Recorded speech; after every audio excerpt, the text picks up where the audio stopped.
नमस्कार मित्रांनो, मी स्वाती तोरसेकर एशा पृथ्वीमध्ये तुमचं स्वागत करते. कॅनडा आणि भारत यांच्यामध्ये एक दरी निर्माण झालेली आहे आणि त्याला कारणीभूत आहेत ते अर्थातच कॅनडाचे राजकारणी आणि त्यांचे सध्याचे पंतप्रधान जस्टिन ट्रुडो यांनी सप्टेंबर महिन्यामध्ये एक आरोप केला त्यांच्या संसदेमध्ये की क्रेडिबल एलिगेशन्स हा शब्द जो आहे तो पहिल्यांदा कदाचित डिप्लोमसीच्या वर्तुळामध्ये वापरला गेला असेल. आरोप हे विश्वासपात्र आरोप असा एक शब्दप्रयोग त्यांनी केला आणि तो वापरून त्यांनी असं सूचित केलं की जूनच्या 3ऱ्या आठवड्यामध्ये कॅनडामध्ये एका कॅनेडियन नागरिकाची हत्या करण्यात आली आणि त्याच्यासाठी भारतीय दूतावासामधले अधिकारी जबाबदार होते. हे जे त्यांनी विधान केलं ते अत्यंत धक्कादायक होतं आणि अर्थातच त्याची अत्यंत तीव्र प्रतिक्रिया भारताने दिली. कॅनडाचे पंतप्रधान तिथेच थांबले नाहीत. संसदेत भाषण केल्यानंतर त्यांनी एका भारतीय दूतावासातल्या अधिकाऱ्याला आपल्या मायदेशी परत पाठवलं. तेव्हा भारताने सुद्धा कडक प्रतिक्रिया दिली. त्यांचाही एक डिप्लोमॅट घरी परत पाठवला आणि इतकंच नव्हे तर त्याच दिवशी कॅनडाला तंबी देण्यात आली, की आमचे कॅनडामध्ये जितके डिप्लोमॅट्स आहेत, त्याच्यापेक्षा जास्त संख्या कॅनडाला भारतात त्यांच्या राजदूतांची ठेवता येणार नाही. ग्रेड वाईज सुद्धा त्यांना ते बंधन घातलेलं आहे.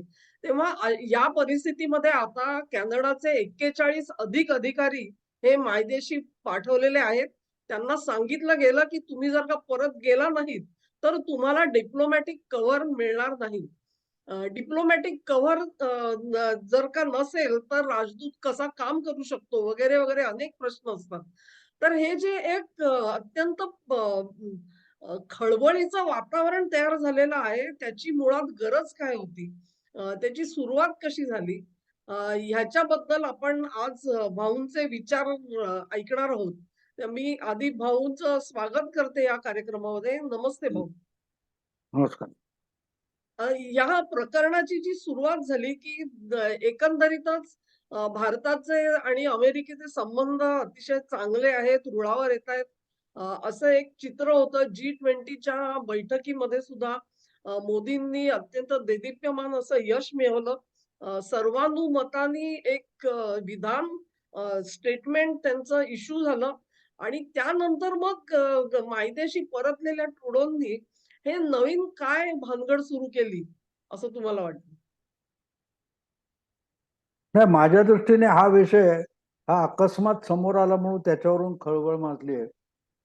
पण यासाठी मोदी 2014 मध्ये सत्तेत आले बहुमत मिळवून, तेव्हापासूनच बऱ्याच हालचाली सुरू होत्या आणि तेव्हापासून त्याने आपला एक जागतिक पातळीवरचा कार्यक्रम मोदींनी जाहीर केला होता की भारताला विश्वगुरु बनवायचंय. आणि विश्वगुरु हा शब्द त्यांनी काढला, पण विश्वगुरु याचा अर्थ ज्याला महाशक्ती म्हणतात, या पातळीवर भारताला घेऊन जायचं. अशा गोष्टी पत्रकार परिषद घेऊन सांगितल्या जात नाही की त्यासाठी काय काय केलं जातं. मुत्सद्देगिरी तुम्हाला आठवत असेल, म्हणजे श्रोत्यांनाही आठवत असेल, तर एक गोष्ट साफ आहे की ज्यावेळेला आपले उपराष्ट्रपती तेव्हाचे हमीद अन्सारी निवृत्त झाले आणि त्यांचा जो निरोप समारंभ संसदेत झाला होता आणि त्यांच्या जागी काय आपले ते व्यंकट नायडू निवडून आले होते. तर त्या निरोप समारंभात मोदींनी एक फार छान विधान केलं होतं की हमीद अन्सारी यांच्याबरोबर जेव्हा इंटरॅक्शन व्हायचे तेव्हा प्रत्येक वेळेला शेक हँड करताना, हस्तांदोलन करताना ते ज्या प्रकारे हात पकडायचे, त्यावरून माझ्या लक्षात यायला लागलं की जेव्हा आपण कॅमेरावर बघतो तेव्हा आपल्याला कळत नाही, पण हे लोक हात मिळवतात ते आपल्याला फक्त हस्तांदोलन दिसतं, पण ते हस्तांदोलनात पण इशारे अनेक असतात. तसं परराष्ट्र धोरण जे आहे, या परराष्ट्र धोरणामध्ये आपल्याला जे दाखवलं जातं ते व्यवहारात असतं असं नाही. दोघेही लोकांसमोर हसत हसत उभे राहतात, पण त्याच्या मागे ते काय काय किंवा त्यांचे हस्तक काय काय करत असतात हे आपल्या समोर येत नाहीत आणि ते दोघे बोलत नाहीत. मी आणखीन एक संदर्भ मुद्दाम यावेळेला सांगेन वाजपेयींच्या काळात जेव्हा आपले परवेज मुशर्रफ आले होते, तर इथल्या संपादकांची एक परिषद त्यांनी घेतली होती भारतीय टीव्ही चॅनेल वगैरेच्या. तर त्यावेळेला कोणीतरी त्यांना एक प्रश्न विचारला की तुम्ही काश्मीर विषयी काय भूमिका घेणार, पीओके विषयी. तर ते म्हणाले की इथे काश्मीर विषयी काय फायनल करून गेलो तर मला परत पाकिस्तानात जाता येणार नाही. म्हणजे ते नको तितकं बोलले. आणि त्यावेळेला त्यांच्या बाजूला बसलेले जे त्यांच्या शिष्टमंडळाचे परराष्ट्र खात्याचे अधिकारी होते, त्यांचे चेहरे गोरेमोरे झाले. हे सांगण्याचा हेतू असा की आपल्याला वरकरणी जे दाखवलं जातं तसं असतं असं नाही. आणि म्हणून मग परत मी मागे जातो की मोदींनी जेव्हा सुरुवातीला पंतप्रधान झाल्यानंतर विश्वगुरु ही कल्पना मांडली, त्याचा अर्थ भारताला महाशक्ती व्हायचंय. आणि त्या दिशेने जे प्रयत्न सुरू झाले होते त्यामध्ये विश्वगुरु जो असतो तो विश्वगुरु किंवा महाशक्ती असते, ते आपल्याला वाकुल्या दाखवणाऱ्या अनेकांचा निपात करत असतं. म्हणजे ओसामा बिन लादेनला अमेरिकेने मारलं असेल, किंवा आणखीन कोणतो इब्राहिमी किंवा असा कोणतरी इराणचा मारला होता ड्रोननी हल्ला करून, किंवा इस्रायलने केलेला आहे. तर तुम्ही चिरकुट लोक आम्हाला वाकुल्या दाखवायचं नाही, आम्ही महासत्ता आहोत, महासत्ता आहोत. ह्या ज्या वाकुल्या दाखवल्या जातात त्यांचा जर तुम्ही निपात करू शकत नसाल तर मोठमोठ्या व्यासपीठावर जाऊन गर्जन आणि डरकाळ्या फोडण्याला काय अर्थ आहे. तर याची सुरुवात 2015 मध्ये झाली होती. आपल्याला आता काही गोष्टी दृगोचर व्हायला लागल्यात असं मी म्हणेन. तेव्हा हे अकस्मात उमटलेलं नाहीये. कॅनडाला त्यांनी दाखवून दिलंय की फार आगाऊपणा करू नका, आम्ही ज्यांना अतिरेकी म्हणून जाहीर केले त्यांचा बंदोबस्त करा. ते तिथे बसून जर भारताविरुद्ध कारवाया करत असतील तर मग तिथे येऊन सुद्धा धडा शिकवला जाऊ शकतो. आणि तो धडा शिकवला हा आम्ही शिकवला असं कोणी डिप्लोमसीमध्ये जाहीर करत. त्यामुळे मी असं मानत नाही की ट्रुडोचा आरोप तद्दन खोटा आहे, पण तो खरा असल्याचे त्याच्याकडे पुरावे नसतील तर तो खोटा ठरतो व्यवहारिक जगामध्ये. आणि त्यामुळे कॅनडाला आपण बारकाईने बघितलं तर या पद्धतीत म्हणजे ते झाल्यावर ते बोलल्यानंतर यांनी ताबडतोब भारतात येण्याची काही ती प्रिकॉशन घ्या म्हणून सांगितलं ट्रुडोने. मोदी सरकारने पण सांगितलं की कॅनडात जाऊ नका, धोका आहे. हे जे सगळं सुरू झालं. आणि आणखीन एक गोष्ट की ट्रुडो सारखा इतका जवळचा देश, मित्र देश, तरी ऑस्ट्रेलिया, अमेरिका आणि ब्रिटन सुद्धा या सगळ्या संघर्षात कॅनडाच्या बाजून उभे राहिले नाही. आणि ही गोष्ट लक्षात घ्यायला लागते. आणि त्यामुळे ही एक बारीक घटना आहे त्यातली, असं म्हणेन की फटाक्याची माळ असते त्यातली ही एक फटाका वाजलेला आहे. अजून बरेच फटाके वाजायचे आहेत असं मला वाटतं. म्हणजे असं म्हणता येईल का की काही वर्षांपूर्वी मोदीजी हे पंजाबमध्ये गेलेले होते आणि तिथे खूप मोठ्या योजनांच्या शुभारंभासाठी ते गेले होते आणि जात असताना त्यांच्या मार्गामध्ये एक अडथळा निर्माण केला गेला त्या फ्लायओव्हर वरती. गुरदासपूर. हां. आणि त्या परिस्थितीमध्ये पाकिस्तानच्या हद्दीच्या अगदी 5 ते 10 किलोमीटरच्या रेंजमध्ये ते होते आणि हा सगळा प्रकार झाला.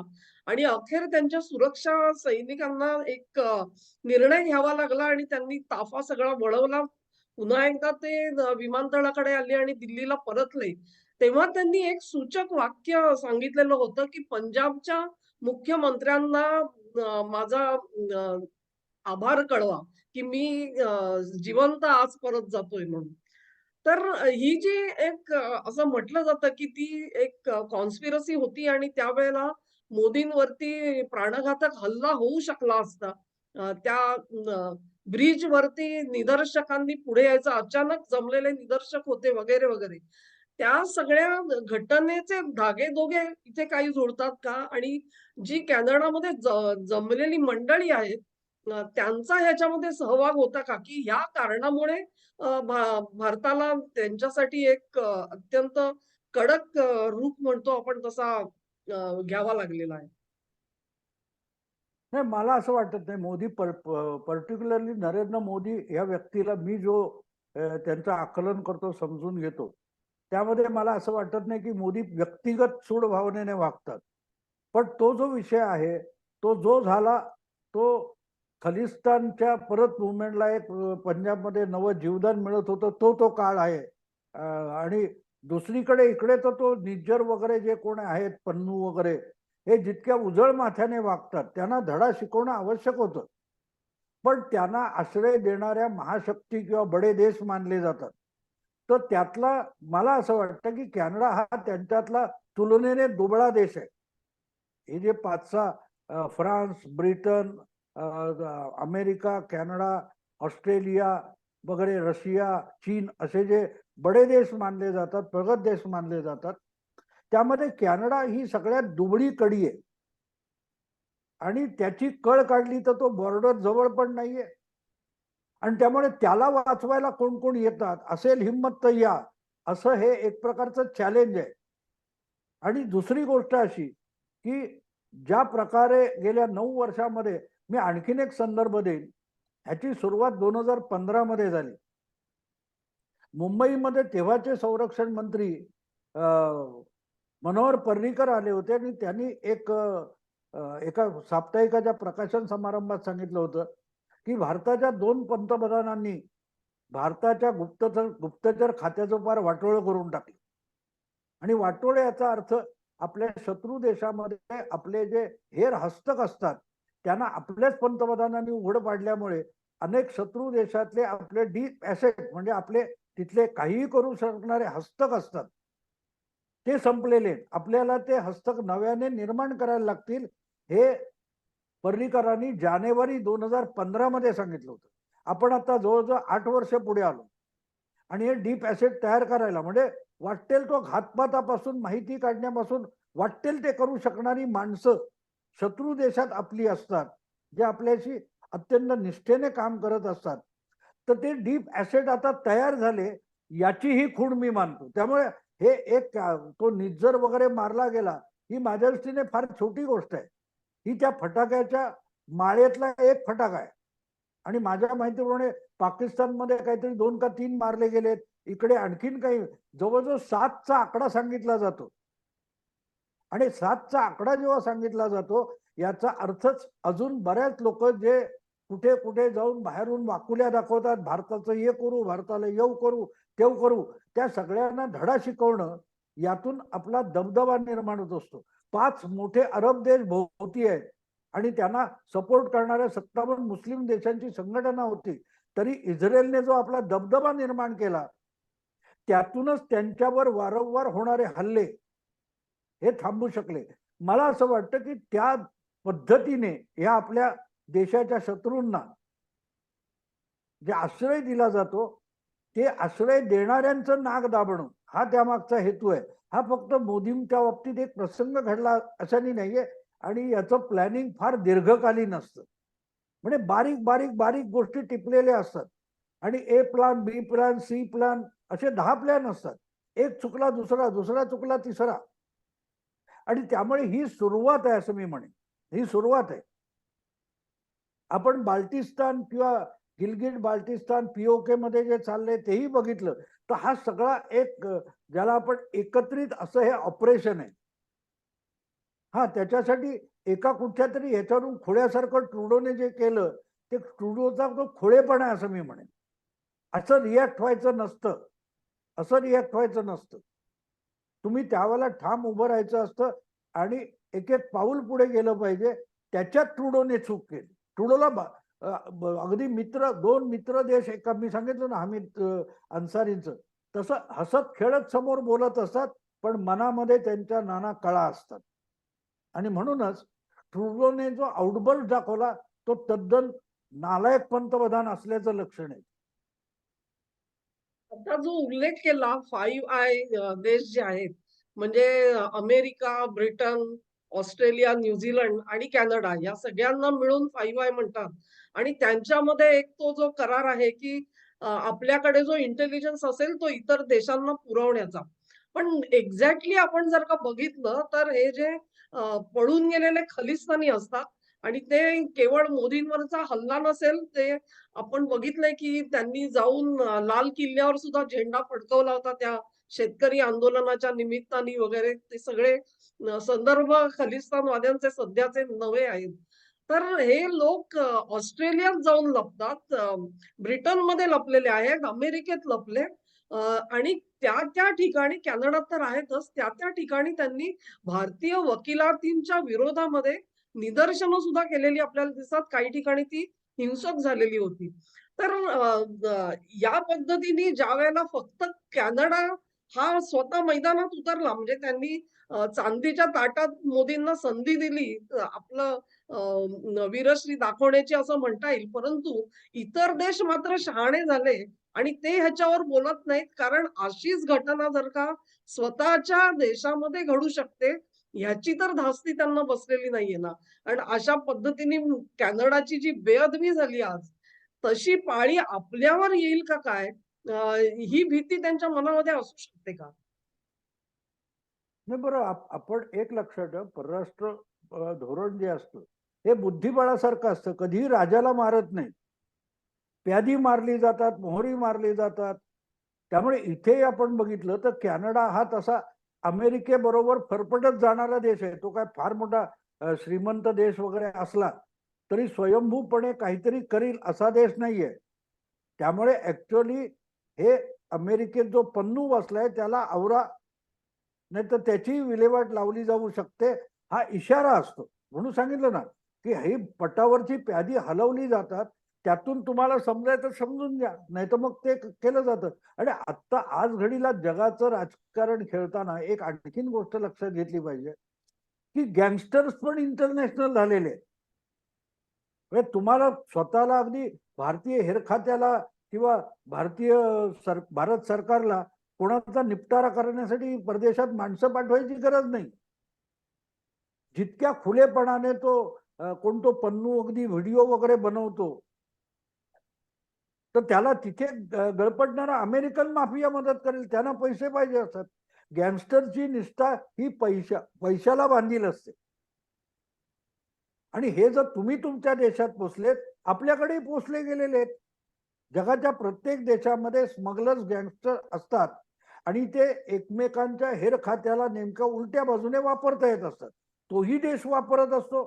म्हणजे आपल्या देशातले गँगस्टर वगैरे आहेत, त्यांचा परदेशात जी लपायला मिळालेली असते संधी, त्याचा उपयोग तुम्ही करता. तुम्ही छोटा राजन प्रकरणात बघितलेलं आहे. बँकॉकला त्याच्यावर हल्ला झाल्यानंतर तो बचावला. त्यानंतर ज्या प्रकारे त्याला सुखरूप आणून आता तिहार जेलमध्ये ठेवलेला आहे, हे सगळं आपल्यालाही माहिती आहे. आपण भारतीय होता, आपण त्याच्याबद्दल फार तपशिलात बोलायची गरज नाही. पण जगाच्या प्रत्येक देशात हे चालतं आणि ते कोणी बोलायचं नसतं. त्याच्यात मुद्दा असा असतो, तो ट्रुडो हा मूर्खासारखं बोललाय ते. म्हणून मी ट्रुडोला मूर्ख उगाच नाही म्हणालो की हे बोला, तुम्ही त्याचा निपटारा करा. म्हणजे मी मगाशी जे सांगितलं 2 पंतप्रधान, त्यापैकी एक मोरारजी देसाई होते. पंतप्रधानाला देशाची गुप्तचर यंत्रणा ही रोज ब्रीफिंग करत असते देशाच्या सुरक्षेबद्दल. त्याच्यात त्यांनी पाकिस्तानचा अणु प्रोग्राम कुठपर्यंत चाललाय, 77-78 मध्ये गोष्ट आहे, त्याची माहिती दिली होती. मोरारजीने फोनवर बोलताना ते जिया उल हकनं सहज सांगितलं, तुमचं काहुटामध्ये काय काय चाललंय हा मला बारकाईने माहिती आहे. तो जिया उल हक त्यावर काही बोलला नाही. पण त्याने नंतर पाकिस्तानच्या आणि काहुटाच्या परिसरात जे संशयास्पद लोक सापडले, जे भारताचे हस्तक असू शकतात, त्या सगळ्यांना टिपून टिपून मारले. त्यामुळे ह्याची जाहीर वाच्यता करायची नसते. त्या परवेज मुशर्रफची गोष्ट सांगतो ना, एकदा राजदीपना प्रश्न विचारला काहीतरी ISIचा, तर त्यांनी सांगितलं मी रॉ बद्दल बोलू का, ह्या गोष्टी बोलायच्या नसतात. तर ट्रुडो हे बोलला हा मूर्खपणा आहे. त्यांनी काय ऍक्शन घेतली सोडून द्या. जसं आपण बोलत नाही पण करतो तसं त्या, हा तुम्ही डिप्लोमॅटिकली केलं, आम्ही डिप्लोमॅटिक केलं, पण आम्ही आरोप केलेला नाही. एवढं होऊन सुद्धा भारताने तो माणूस भारतात वॉन्टेड होता निज्जर हे सांगितलं आणि तरी तुम्ही त्याला मोकळी देत होता हा आरोप केला. पण त्याच्यानंतर म्हणजे हे सगळं वाद झाल्यानंतर 7 दिवसात आणखीन एक सुखा नावाचा माणूस मारला गेला. इथे कळतं की करायचं असतं पण बोलायचं नसतं, त्याला डिप्लोमसी म्हणतात. हा जो भाग तुमच्या ट्रुडोला कळलेला नसेल तर तो त्या देशासाठी नालायक. आणि आता तिकडेच मला वाटतं कॅनडामधल्या बातम्या इतक्या येत आहेत की कॅनडामध्ये ट्रुडोच्या विरोधात ओपन पब्लिक रिॲक्शन वाईट यायला लागलेले आहेत. त्यालाच धोका, आपल्याला काही धोका नाही ना, आपण आपल्या जागी आहोत. पण ट्रुडोच्या नाकावर पाय दिल्यानंतर ब्रिटन, पुतीन, म्हणजे रशिया, चीन, अमेरिका, ऑस्ट्रेलिया चिडीचूप झालेले आहेत. आणि हे सगळं होत असताना नेमकं न्यूज क्लिकच्या वारुळात हात घालणं हे पण त्या सगळ्या संदर्भात येतं. ते आपण पाहिजे तर नंतर एखाद्या एपिसोडमध्ये बोलू. मला वाटतं आपण आता जे बोललोय तेच लोकांना अगदी समजून घ्यायला थोडा वेळ लागेल इतका आहे. कारण हे प्रचंड गुंतागुंत, इथला धागा तिथे लागतो, तिथला इथे लागतो, एवढी गुंतागुंत असते. आणि त्या गुंतागुंतीतून बाहेर पडणं भयंकर अवघड असतं आणि ते समजून घेणं पण अवघड असतं. त्यामुळे वरवर बोलायचं, आता ते सगळे मुस्कटदाबी होते रे गधड्यानो, मुस्कटदाबी होते, तर तुम्हाला चीन कडून पैसे का आले त्याचा खुलासा करा. त्याच्यावर कोणी बोलत नाहीये न्यूज क्लिकवर. त्याचा संपादक मालक अटक झाली आहे, त्याच्याबद्दल कोणीही त्या जंतर मंतरवर बसलेत ते बोलत नाही. कारण त्यांनाही माहिती आहे आपण चीनच्या हस्तकाकडून पैसे घेतलेत. त्यामुळे पत्रकारांवर हल्ला बोलला जातो, पण त्या पत्राचा संपादक जो आहे त्याला अरेस्ट केली आहे, बाकीच्यांना अरेस्ट केलेली नाही. तर सांगायचा मुद्दा असा की हे इतकी गुंतागुंत आहे, ही जेवढी तुम्ही उलगडत जाल, लोकांना समजावत जाल, तेवढं कळेल. नाहीतर स्थानिक वाहिन्यांवर मराठी असो, हिंदी असो, अगदी इंग्लिश असो, अगदी उथळ पाण्याला खळखळाट फार तसं याची चर्चा होते. कारण त्यातली जी खोली आहे, गहनता आहे, त्याचा आवाका बऱ्याच लोकांना नाही. आणि म्हणून मी जाता जाता एवढंच सांगतो की नाना पाटेकर माझा मित्र आहे, परवा त्याशी बोलताना हा विषयच बोलत होतो आम्ही. त्याला जाता जाता मी बोललो, तुझाच सिनेमा आहे ना अब तक 56. म्हटलं आत्ता 7 झालेत, अजून म्हटलं जवळजवळ 49 बाकी आहेत, काळजी करू नकोस म्हटलं. तर तसं आहे, खूप लोक जे बिळात लपून बसलेत परदेशी वगैरे, ते बिळातून काढून न होता बिळात धुरी घालणं म्हणतात. म्हणजे बिळात धुरी घातली की तो उंदीर घुसमटतो किंवा साप असेल तो घुसमटतो. नेमकी ती अवस्था, त्या पद्धतीच्या खेळी आता खेळल्या जात आहेत. आता म्हणजे मला वाटतं एक पाकिस्तान सोडला तर आतापर्यंत कुठल्याही देशाने रॉ बद्दलची तक्रार कधी केलेली नव्हती, जाहीर तक्रार केली नव्हती. आणि कॅनडा त्याच्यामध्ये जॉईन झालेला दिसतो. तर एखाद्या देशाच्या गुप्तचर संघटनेचा असा दबदबा तयार होणं आणि इतक्या प्रामुख्याने ठळकपणे रॉ हे सगळ्या कारवाया करताना दिसते, असा आरोप कॅनडासारखा प्रगत देश करतो आहे. त्यांना जरी लोकांनी उघड प्रतिसाद दिला नाही. अमेरिकेने थोडाफार बाजूने उभं राहायचा प्रयत्न केला, परंतु ब्रिटन आणि ऑस्ट्रेलिया तर चिडीचूप बसलेले आहेत. त्यांनाही माहिती आहे त्यांच्याकडे काय चाललंय आणि कदाचित त्याची बोलणी सुद्धा चालू असतील. तेव्हा हीच विश्वगुरू होण्याची एक मला वाटतं सुरुवात, म्हणजे निदान जगासमोर तुम्ही एक ध्रुव म्हणून पुढे येत आहे, एवढं मात्र निश्चित आपण म्हणू शकतो याच्यामध्ये. आणि याच नोटवरती मी म्हणेन की भारताचा जो दबदबा तयार होतोय, तो दबदबा त्याची नोंद घेणं या दृष्टिकोनातून या प्रकरणाची जेवढी महत्ता आहे, तेवढी ते डिप्लोमॅटिक जगामध्ये उडालेली खळबळ असेल किंवा त्याच्यामधून जे काही खाचखळगे तयार झाले, भारत कॅनडा संबंधातला दुरावा असेल, हे सगळ्या गोष्टी निपटता येतात. त्याला महत्व नाही, परंतु भारताने एक दमदार पाऊल टाकलेलं आहे. या दृष्टिकोनातून त्याच्याकडे आपण बघितलं पाहिजे. असं मला वाटतं आणि नाही, मला वाटतंय चंद्रयानाची तयारी, चंद्रयान 3 ची तयारी 2-2.5 वर्ष चालू होती. उडाल्यावर दिसलं सगळ्यांना, तोपर्यंतची तयारी कोण दाखवत असतो. तसं आहे, याची सुरुवात म्हणजे परिणाम दिसायला सुरुवात झाली असं म्हणताय. तयारी खूप आधी त्यांनी केली आणि किती दमदार तयारी केली असेल ह्याचा आता आपल्याला अंदाज येऊ शकतो. कारण एक लक्षात घेतलं पाहिजे की ट्रुडोंनी कुठलाही पुरावा अजून दिला नाहीये आणि हे स्पष्ट झालंय की त्यांच्याकडे फक्त इंटेलिजन्स होता. आणि इंटेलिजन्स म्हणजे काय आणि एव्हिडन्स म्हणजे काय ह्याच्यामधली जी तफावत आहे, ती तफावत अजूनपर्यंत कोणी समजून सांगितली नाहीये. तर ती तुम्ही 1-2 वाक्यामध्ये सांगू शकलात तर फायदा होईल. नाही, एव्हिडन्स एक लक्षात ठेवा की या सगळ्या विषयामध्ये ज्या कारवाया होतात त्याच्यात एव्हिडन्स पुरावा न ठेवणं हेच तर त्यातलं कौशल्य असतं. नाही तो गुन्हेगार कोणीही कोणाला मारतो आणि तो सापडतो. आता ह्याच्यात पण ज्यांनी गोळ्या झाडल्या असतील, मर्डर केला, तो सापडेल, पण त्याचा भारताशी संबंध जोडता येणार नाही, बिलकुल जोडता येणार नाही. हाच तर फरक असतो. फरक तोच असतो ना. इंटेलिजन्स तुमच्याकडे आहे, तुम्हाला सगळं माहिती आहे, पण ते काय म्हणतात, कोर्टामध्ये कायद्याच्या नुसार सिद्ध करणं अवघड असतं. म्हणून त्याला असल्या कारवाया म्हणतात, ऑपरेशन्स म्हणतात. हा फरक लक्षात घ्यायचा असतो. नाही तर माहिती आपल्याला सगळ्याला माहिती असतं ना. पण कायद्याच्या कसोटीवर ते टिकत नाही. आणि कायद्याची अडचण अशी असते की कायद्यामध्ये प्रत्येक गोष्टीला व्याख्या आहे. ह्या ज्या कारवाया आहेत, ह्या तुम्ही कुठल्या व्याख्येत बसवू शकत नसता. आणि त्यामुळे हा फार मोठा विषय, आपण पुढच्या एपिसोडमध्ये त्याच्यावर बोलू की ह्या कारवाया कशा, याची तयारी कशी कशी होत होती, याच्यावरही थोडा प्रकाश टाकू हरकत नाही. पण अर्थात सगळे तपशील जेवढे काही मला समजतात ते मी सगळे पण सांगणार नाही. याचं कारण आपल्या देशातल्या लोकांना कळण्यापेक्षा आपल्याला शत्रूला जास्त कळेल, तेही आपल्याला कदाचित मॉनिटर करत असतात.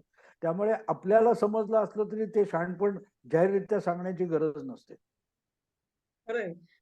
परत एकदा आपण भेटू आणि हाच विषय किंवा याच संदर्भामध्ये अमेरिकेचं वागणं काय राहिलेलं आहे आणि त्याचा अर्थ नेमका कसा काढायचा, तोही एक मोठा प्रश्न आहे.